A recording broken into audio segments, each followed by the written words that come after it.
Assalamualaikum warahmatullahi wabarakatuh. Shalom, salam sejahtera untuk kita semua dan Om Swastiastu.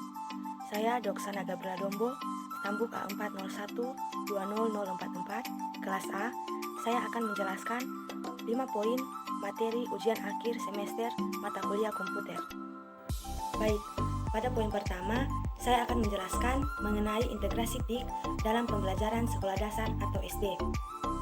Integrasi TIK tidak hanya terjadi pada tingkat sekolah yang lebih tinggi.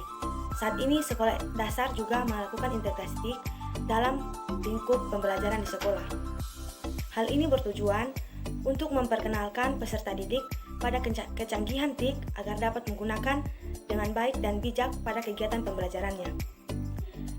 Terdapat salah satu organisasi yaitu UNESCO yang mengklarifikasikan ada 4 tahap penggunaan TIK dalam pembelajaran di sekolah dasar. Keempat tahap tersebut yaitu yang pertama tahap emerging. Tahap emerging yaitu tahap di mana seseorang baru mulai menyadari akan pentingnya TIK dalam kegiatan pembelajaran dan belum berupaya untuk menerapkannya.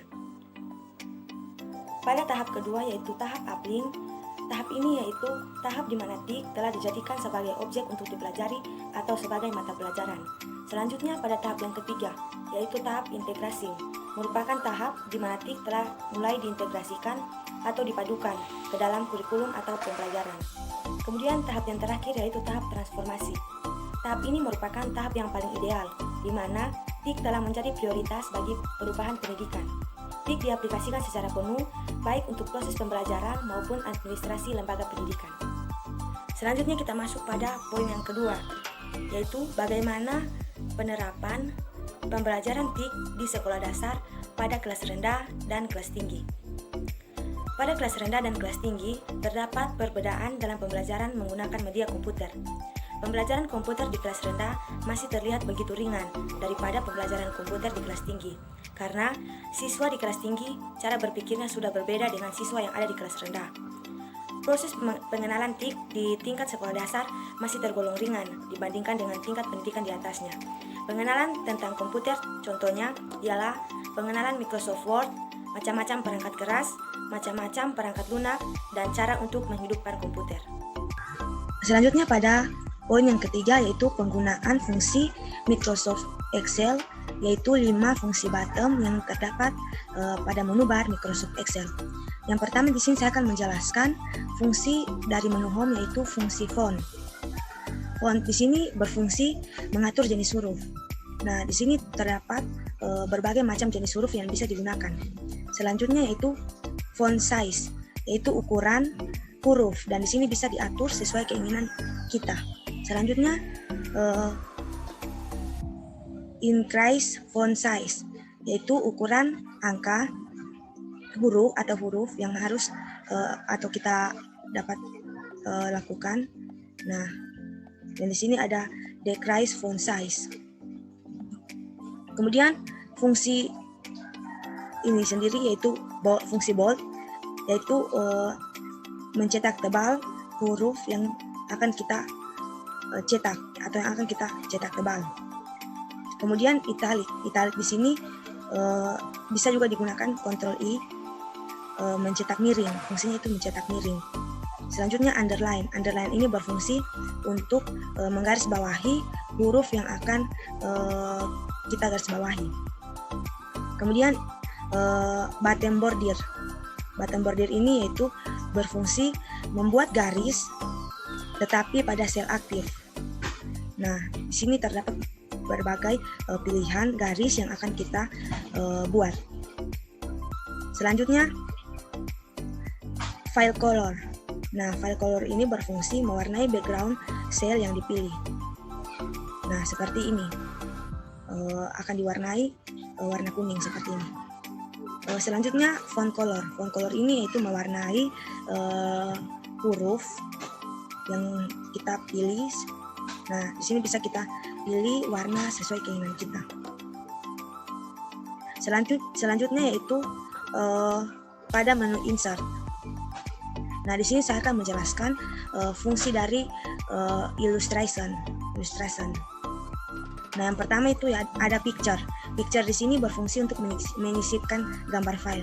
Nah, contohnya saya akan menyisipkan sebuah gambar seperti ini. Nah, otomatis akan jika kita klik picture akan muncul gambar seperti ini. Nah, gambar pun bisa kita pilih sesuai yang kita butuhkan di dalam menggunakan Microsoft Excel sendiri. Selanjutnya ada clip art. Clip art di sini berfungsi menyisipkan clip art. Nah, di sini seperti menyisipkan gambar juga. Kemudian ada shape. Fungsinya yaitu menggambar objek driving. Nah, di sini berbagai pilihan yang bisa kita pilih sesuai keinginan yang kita butuhkan di dalam penggunaan Microsoft Excel. Kemudian ada smart art. Nah, smart art di sini berfungsi memasukkan objek smart. Nah, selanjutnya yaitu menu page layout. Di sini saya akan menjelaskan fungsi dari bagian themes. Themes di sini berfungsi mengubah tema tampilan Excel. Nah, contohnya akan seperti ini. Selanjutnya yaitu ada color. Color di sini berfungsi mengubah tampilan tema. Nah, ada berbagai macam pilihan yang dapat kita lihat di sini. Kemudian font. Font di sini berfungsi untuk mengubah jenis tema. Jenis font tema. Selanjutnya yang terakhir ada efek. Efek di sini mengubah efek tema. Nah, akan muncul seperti ini. Oke. Nah, selanjutnya fungsi dari menu data. Di sini saya akan menjelaskan fungsi bagian dari outline.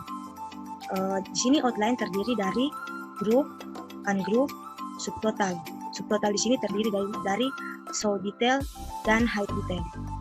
Yang pertama, fungsi dari group. Group berfungsi untuk mengelompokkan baris sel sehingga dapat memanjang dan memendek.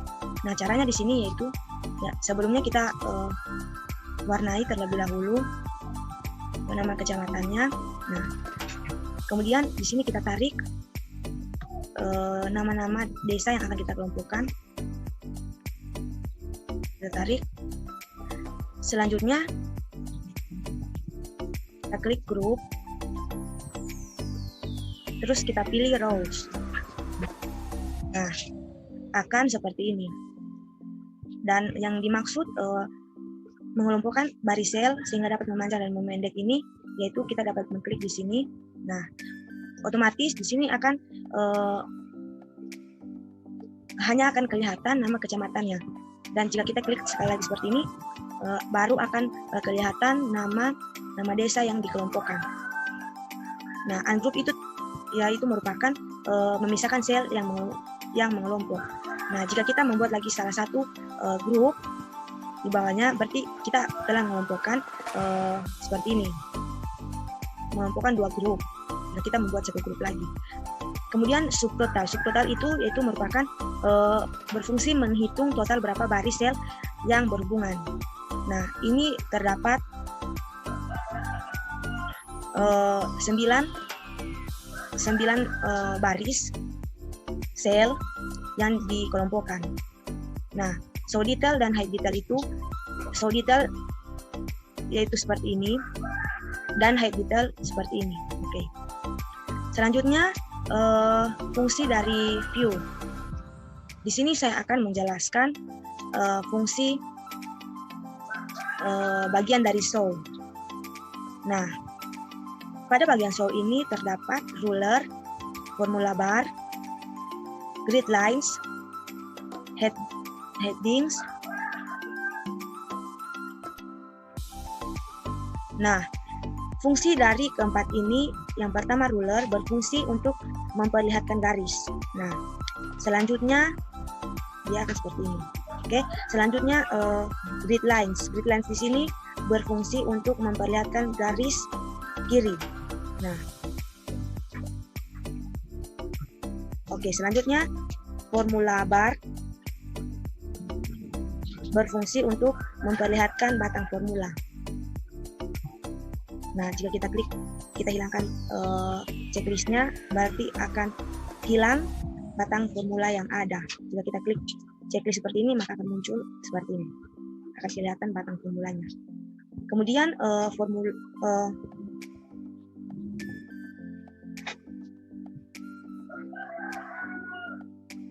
saya ulangi, heading formula bar ini yaitu memperlihatkan batang formula. Nah, jika kita hilangkan seperti ini, maka batang formulanya akan hilang. Nah, yang disebut batang formula itu yang ini. Nah, dan yang saya klik pertama tadi yaitu headings. Nah, jika saya hilangkan tanda checklistnya, maka headingsnya itu yang hilang di sini merupakan headings. Nah, jika kita masukkan tanda checklist, berarti akan muncul headingsnya yang seperti ini. Oke, baik, selanjutnya saya akan menjelaskan penggunaan fungsi Microsoft PowerPoint, yaitu 5 fungsi bottom yang ada pada menu bar Microsoft PowerPoint. Nah, di sini yang pertama saya akan menjelaskan fungsi dari New. Fungsinya di sini yaitu digunakan untuk membuat halaman kerja baru. Jika kita ingin membuat halaman kerja baru, kita tidak harus menutup halaman kerja yang sudah ada. Cukup dengan klik tombol Office button, kemudian klik New, kita sudah berada di halaman kerja yang baru. Nah, selanjutnya fungsi dari Open. Nah, fungsinya di sini yaitu digunakan untuk membuka file yang sudah ada. Nah, file-file yang berikut ini yang sudah ada. Contohnya, jika kita sudah mendownload sebuah file presentasi dan kita ingin mengedit, cukup kita menggunakan menu Open, kemudian kita akan diarahkan ke folder tempat kita menyimpan file tersebut. Nah, selanjutnya Save. Fungsi dari Save ini yaitu digunakan untuk menyimpan. Nah, seperti ini digunakan untuk menyimpan halaman kerja yang sudah kita buat.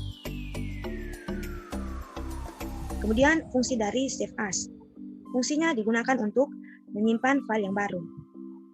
Nah, jika kita ingin menyimpan file yang baru, kita tinggal menggunakan fungsi Save As. Kemudian selanjutnya Print. Fungsi dari Print yaitu digunakan untuk mencetak lembar kerja. Nah, di sini jika kita telah membuat lembar kerja atau membuat file yang sudah ingin kita cetak, kita tinggal mengklik Print. Nah, jika kita mengklik Print akan muncul seperti ini. Kemudian fungsi dari Close. Fungsinya yaitu tombol yang digunakan. Nah, tombol yang digunakan untuk menutup aplikasi PowerPoint yaitu menggunakan fungsi dari Close. Nah, seperti ini. Selanjutnya poin yang kelima yaitu menjelaskan pemanfaatan internet dalam men-share jurnal nasional maupun jurnal internasional. Caranya yaitu yang pertama, kita buka aplikasi Google Chrome terlebih dahulu, kemudian kita masuk pada jurnal nasional yaitu kita klik seperti ini.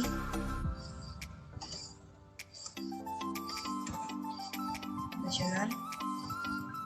Lalu kita cari. Nah, akan muncul otomatis seperti ini. Kemudian untuk mencari jurnal internasional, kita ganti dengan jurnal internasional. Nah, tinggal kita klik, lalu akan muncul seperti ini.